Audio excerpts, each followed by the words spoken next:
Hello friends, ಇವತ್ತಿನ ಸಂಚಿಕೆಯಲ್ಲಿ ಏನಾಯಿತು ಅಂತ ನೋಡ್ಕೊಂಡು ಬರೋಣ ಬನ್ನಿ. ಪುರೋಹಿತರು ಮಂತ್ರನ ಹೇಳ್ತಾರೆ. ಎಲ್ಲರೂ ದೇವರನ್ನ ಮನಸಾರೆ ಪ್ರಾರ್ಥನೆ ಮಾಡಿಕೊಂಡು ಅಕ್ಷತೆ ಪ್ರೋಕ್ಷಣೆ ಮಾಡಿ ಅಂತಾರೆ. ನಂತರ ಹೂವಿನ ಹಾರನ ಜಿಪಿ ಮತ್ತು ನಿರ್ಮಲಾಗೆ ಕೊಡ್ತಾರೆ. ಇಬ್ಬರು ಒಬ್ರಿಗೊಬ್ರು ಹಾರ ಹಾಕೋತಾರೆ. ಶ್ರೀಮಂತ ಅರ್ಜುನ್ ಹತ್ರ, ಅಳಿಮಯ್ಯ ಕೊನೆಗೂ ನಿನ್ನ ಹೆಂಡ್ತಿನ ಗೆಲ್ಲಿಸ್ಬಿಟ್ಟೆ, ಮೆಚ್ಚಲೇಬೇಕು ಅಂತಾನೆ. ಮಾವ, ಇದರಲ್ಲಿ ನನ್ನನ್ನು ಹೊಗಳೋದೇನಿದೆ, ಪಾಪ ಭಾರ್ಗವಿ ಎಲ್ಲ ಅವರೇ ಮುಂದೆ ನಿಂತು ಮಾಡಿದ್ದು. ಪೂಜೆ ಎಷ್ಟು ಚೆನ್ನಾಗಿ ರೆಡಿ ಮಾಡಿದ್ದಾರೆ, ಊಟ ಅಡಿಗೆ ನೈವೇದ್ಯ ಎಲ್ಲ ಅವರೇ ಮುಂದೆ ನಿಂತು ಮಾಡಿದ್ದು ಅಂತಾನೆ ಅರ್ಜುನ್. ಅಳಿಮಯ್ಯ, ನನ್ನ ಮಗಳು ಭಾರ್ಗವಿಗೆ ಇಂಥದ್ದು ಬರಲ್ಲ ಅಂತ ಹೇಳೋ ಹಾಗಿಲ್ಲ. ನೋಡ್ತಾ ಇರು, ಈ ಮನೆಯವ್ರು ಏನು ಮಾತಾಡದೆ ಅವ್ರ ಬಾಗ್ಲನ್ನ ಅವರೇ ಮುಚ್ಕೊಂಡು ಬಿಡ್ತಾರೆ ಅಂತಾನೆ ಶ್ರೀಮಂತ. ಅಷ್ಟಾದರೆ ಸಾಲದು ಮಾವ, ಅವರೆಲ್ಲರ ಮನಸ್ಸಲ್ಲೂ ಜಾಗ ಸಿಗಬೇಕು. ಅವ್ರು ಅನುಭವಿಸಿರೋ ನೋವು ಸಂಕಟ ಇದೆಲ್ಲ ಸಾಕು, ಇನ್ನಾದರೂ ಕಾಲ ಅವ್ರ ಪರವಾಗಿರಲಿ ಅಂತಾನೆ.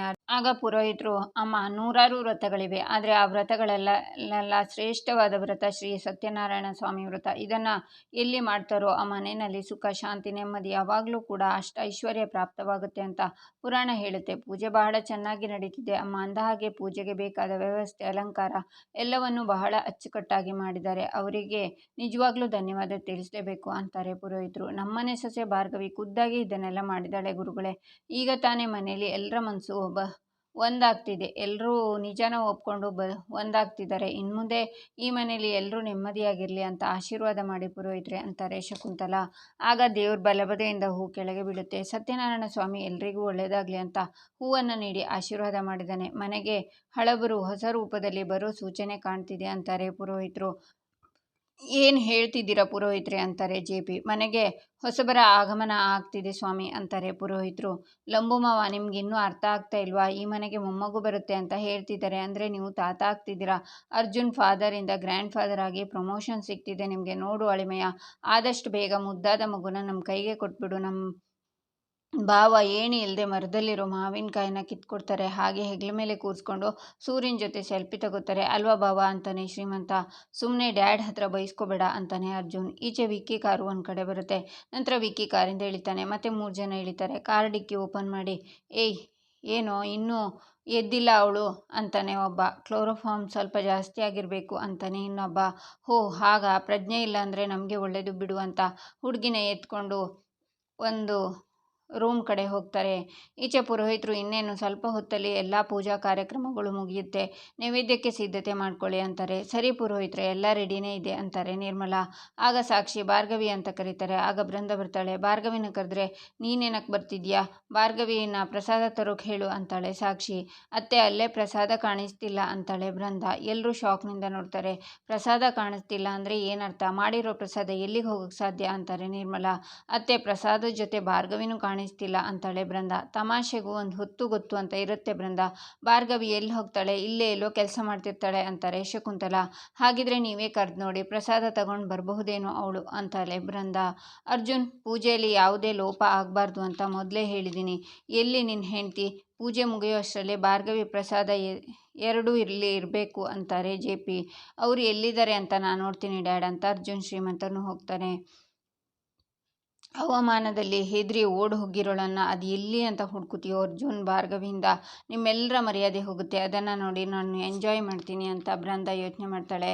ಈಚೆ ವಿಕ್ಕಿ ಕಾರಲ್ಲಿ ಗನ್ ನೋಡ್ತಾ, ಇದನ್ನು ತಂದಿರೋದೇ ನಿನಗೋಸ್ಕರ ಕಣೆ, ನೀನು ಯಾರು ಅಂತ ಸುಳಿವು ಕೊಡದೆ ನಮ್ಮ ನೆಟ್ವರ್ಕ್ಗೆ ತುಂಬ ಹತ್ತಿರ ಬಂದಿದ್ಯಾ, ರಿಸ್ಕ್ ತಗೊಳ್ಳೋಕ್ಕೆ ಆಗಲ್ಲ. ಅದು ಅಲ್ಲದೆ ಈಗ ಬರ್ತಾ ಇರೋದು 10-20 ಬ್ಯಾಚ್ ಅಲ್ಲ, ಬರೋಬ್ಬರಿ 50 ಜನ.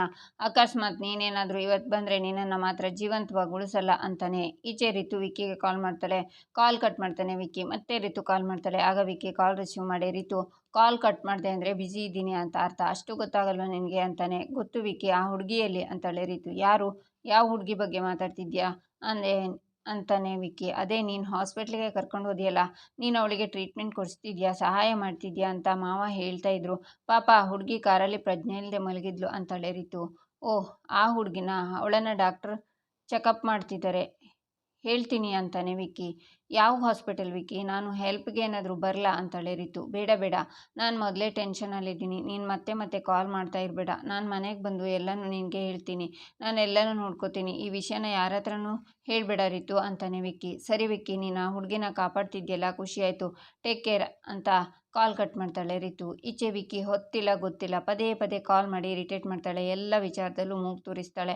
ಮದುವೆ ಮಾಡಿಕೊಂಡು ತಪ್ಪು ಮಾಡಿಬಿಟ್ಟೆ ಥೋ ಅಂತಾನೆ. ಈಚೆ ಕಾರ್ ಡ್ರೈವರ್ ರಘು ಮತ್ತು ಇಬ್ಬರು ರೌಡಿಗಳು ಆ ಹುಡುಗಿನ ಆ ಪಾಳು ಬಿದ್ದಿರೋ ರೂಮ್ಗೆ ಕರ್ಕೊಂಡು ಬರ್ತಾರೆ. ಬಂದು ಅಲ್ಲೇ ಮಲಗಿಸ್ತಾರೆ.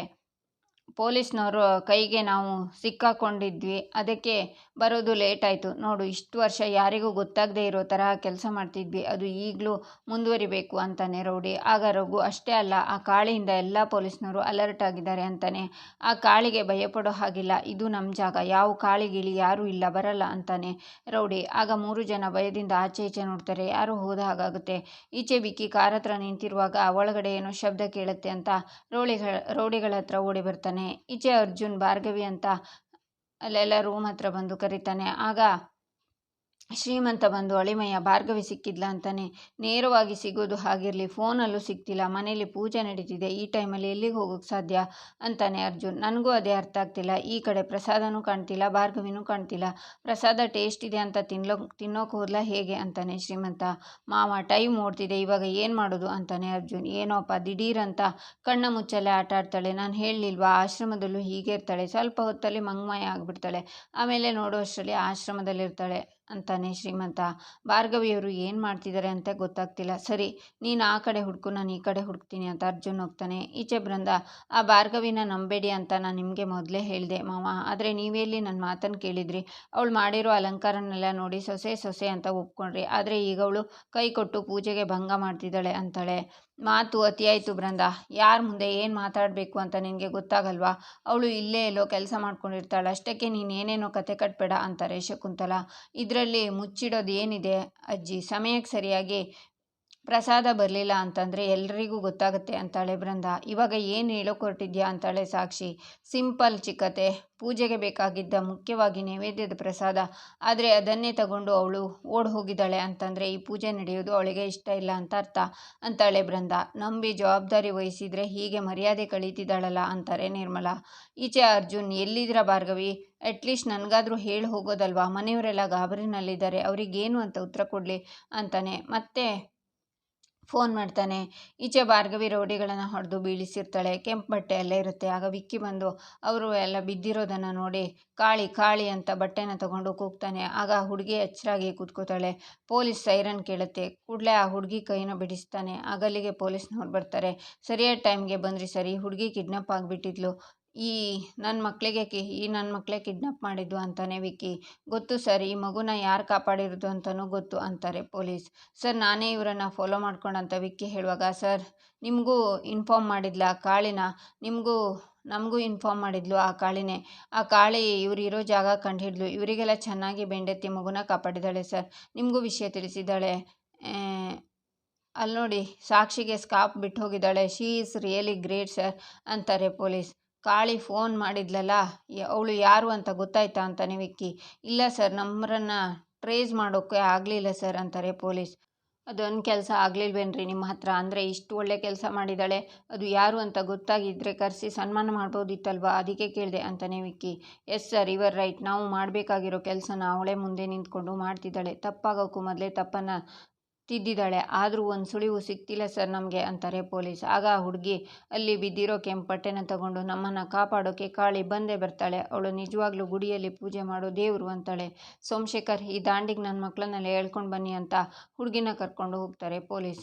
ಸೋಮಶೇಖರ್ ಅವರು 3 ಜನನೂ ಹೇಳ್ಕೊಂಡು ಹೋಗ್ತಾರೆ. ಈಚೆ ಬೃಂದ, ಪುರೋಹಿತರೆ, ಮಂಗಳಾರತಿಗೆ ಇನ್ನೂ ಎಷ್ಟು ಹೊತ್ತಿದೆ ಅಂತಾಳೆ. ಬೃಂದ, ಮಹಾಮಂಗಳಾರತಿ ಇನ್ನೊಂದು 5 ನಿಮಿಷಗಳಲ್ಲಿ ಮುಗಿಯುತ್ತೆ, ನೈವೇದ್ಯ ಇಲ್ಲದೆ ಇದ್ದರೆ ಪೂಜೆ ಸಮಾಪ್ತಿ ಆಗಲ್ಲ, ಅದು ಅಪಶಕುನಕ್ಕೆ ಕಾರಣ ಆಗುತ್ತೆ ಅಂತಾರೆ ಪುರೋಹಿತರು. ಆಗ ಶಕುಂತಲ ಕೈ ಮುಗಿದು, ಭಗವಂತ, ಭಾರ್ಗವಿ ಈ ತರಹ ಮರ್ಯಾದೆ ಕಳೆಯೋ ಹುಡುಗಿ ಅಲ್ಲ, ಅವಳು ಅದೆಲ್ಲೇ ಇದ್ದರೂ ಆದಷ್ಟು ಬೇಗ ಬರೋ ಹಾಗೆ ಮಾಡಪ್ಪ, ಅವಳಿಗೆ ಈ ಕೆಟ್ಟ ಹೆಸರು ಬರೋದು ಬೇಡ ಅಂತ ಬೇಡ್ಕೋತಾರೆ. ಅರ್ಜುನ್ ಶ್ರೀಮಂತ ವಾಪಸ್ ಬಂದು ನಿಂತ್ಕೋತಾರೆ. ಅರ್ಜುನ್, ಭಾರ್ಗವಿ ಎಲ್ಲಿ ಅಂತಾಳೆ ಸಾಕ್ಷಿ. ಅವಳು ಎಲ್ಲಾದರೂ ಹೋಗಲಿ, ಮೊದಲು ಪ್ರಸಾದ ಎಲ್ಲಿ ಅದನ್ನಾದರೂ ಹೇಳೋ ಅಂತಾರೆ ನಿರ್ಮಲಾ. ಅರ್ಜುನ್, ನಿನ್ನ ಹೆಂಡತಿ ಜವಾಬ್ದಾರಿ ವಹಿಸ್ಕೊಳ್ಳೋದು ಅಂದರೆ ಹೀಗೇನಾ, ಸಾಲದ್ದು ಅಂತ ನಮ್ಮಿಬ್ಬರನ್ನ ಪೂಜೆಗೆ ಕೂರಿಸಿ ಅವಮಾನ ಮಾಡಿದ್ದಾಳೆ, ಇನ್ನೂ ಸ್ವಲ್ಪ ಹೊತ್ತಲ್ಲೇ ಪೂಜೆ ಮುಹೂರ್ತ ಮುಗ್ದೋಗುತ್ತೆ, ಏನು ಮಾಡೋದು ಹೇಳು ಅಂತಾರೆ ಜೆ.ಪಿ. ಎಲ್ಲಿ ಹೊಡೆದ್ರೆ ಎಲ್ಲಿ ಸಿಡಿಯುತ್ತೆ ಅಂತ ಈ ಬೃಂದಂಗೆ ಚೆನ್ನಾಗಿ ಗೊತ್ತು, ಪೂಜೆ ಹಾಳು ಮಾಡಿ ಮರ್ಯಾದೆ ತೆಗೆದ್ಲು ಅಂತ ಇವತ್ತೇ ನಿನ್ನ ಆಚೆ ಕಳಿಸ್ತಾರೆ, ನೋಡ್ತಾ ಇರು ಭಾರ್ಗವಿ ಅಂತ ಬೃಂದ ಯೋಚನೆ ಮಾಡ್ತಾಳೆ. ನೈವೇದ್ಯ ಆಗದೆ ಇರೋದು ಅಪಶಕುನ ಸ್ವಾಮಿ, ಪೂಜೆ ಸಂಪನ್ನ ಆಗಲ್ಲ, ಇನ್ನು 2 ನಿಮಿಷಗಳ ಕಾಲಾವಕಾಶ ಮಾತ್ರ ಇದೆ, ಸ್ವಲ್ಪ ನಿಮ್ಮ ಸೊಸೆಯವರಿಗೆ ಬೇಗ ಬರೋದಿಕ್ಕೆ ಹೇಳಿ ಅಂತಾರೆ ಪುರೋಹಿತರು. ಆಗ ಭಾರ್ಗವಿ ಪ್ರಸಾದನ ಹಿಡ್ಕೊಂಡು ಪುರೋಹಿತ್ರೆ ಅಂತಾಳೆ. ಜೊತೆಗೆ ರುದ್ರ ಕೂಡ ನಿಂತಿರ್ತಾರೆ. ವೃಂದ ಶಾಕ್ನಿಂದ ಅವಳನ್ನು ನೋಡ್ತಾಳೆ. ಈಚೆ ಭಾರ್ಗವಿ ರೂಮಲ್ಲೇ ಡೈರಿನ ನೋಡ್ತಾಳೆ. ಅದರಲ್ಲಿ ಅಪ್ಪ ಬರೆದಿಟ್ಟಿರೋದನ್ನು ಓದ್ತಾಳೆ. ಗಾಯತ್ರಿ ದೇವಿ ಜೀವಂತವಾಗಿದ್ದಾರೆ, ನಾನೇ ಆಚೆ ಬನ್ನಿ ಅಂತ ಹೇಳೋವರೆಗೆ ಹೊರಗಡೆ ಬರಬೇಡಿ ಅಂತ ಸೂಚನೆ ಕೊಟ್ಟಿದ್ದೀನಿ ಅಂತ ಅವ್ರ ಓದಿ ನಂಬರ್ಗೆ ಕಾಲ್ ಮಾಡ್ತಾಳೆ ಭಾರ್ಗವಿ. ಇಲ್ಲಿಗೆ ಈ ಸಂಚಿಕೆ ಮುಕ್ತಾಯವಾಗುತ್ತೆ. ಮುಂದಿನ ಸಂಚಿಕೆಗಾಗಿ ನಮ್ಮ ಚಾನಲನ್ನು ನೋಡಿ, ಸಬ್ಸ್ಕ್ರೈಬ್ ಮಾಡಿ, ಲೈಕ್ ಮಾಡಿ, ಸಪೋರ್ಟ್ ಮಾಡೋದನ್ನು ಮರಿಬೇಡಿ.